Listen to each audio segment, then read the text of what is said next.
For most of us, hanging a stocking on Christmas Eve is so ordinary we barely think about it.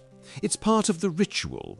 The tree is lit, the presents are wrapped, and somewhere by the fireplace a stocking waits, ready to be filled. But the story behind this simple tradition is far older, far warmer, and far more human than you might expect.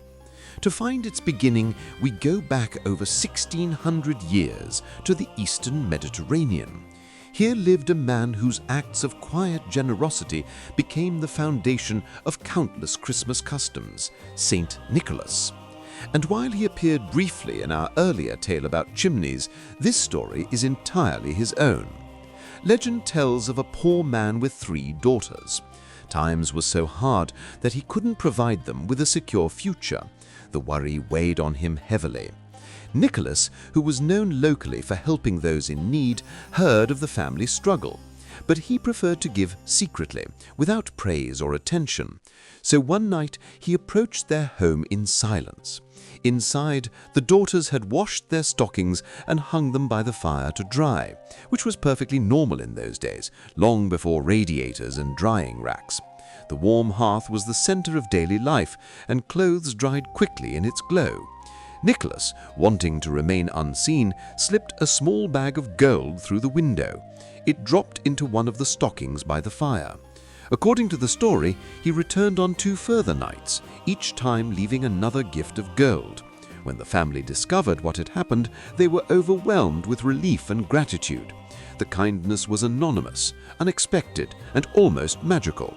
And from that tale grew the idea that a generous figure might leave gifts in stockings on a winter's night. As the legend traveled across Europe, it changed in charming ways. In the Netherlands, children didn't hang stockings at all. They left their shoes by the fireplace for Sinterklaas to fill. In parts of Germany and France, shoes were stuffed with straw or carrots for the winter horse that accompanied St. Nicholas. In some regions, boots were left out instead, and in a few villages, children put out hand-sewn cloth bags rather than socks. By the time the tradition reached Victorian Britain, the humble stocking had transformed into something more decorative. Newspapers and illustrated Christmas annuals showed children waking up to oranges, nuts, sweets, small toys, and little surprises tucked inside their stockings.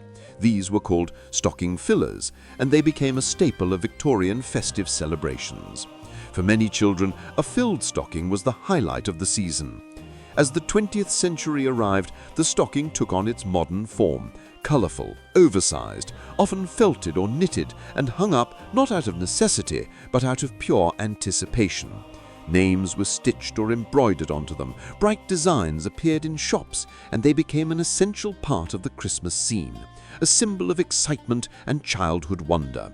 Today, whether we hang a stocking on a mantelpiece, place one at the foot of a bed, or use a decorative version that's never seen a real fire, the meaning remains the same. It's a small echo of an ancient act of kindness, a reminder that a simple gift left quietly and without expectation can light up the darkest time of year. So when you see a stocking by the fire this Christmas, you're looking at more than a festive tradition. You're glimpsing a story that began with a generous man, a worried father, and 3 stockings drying by the warmth of a winter hearth.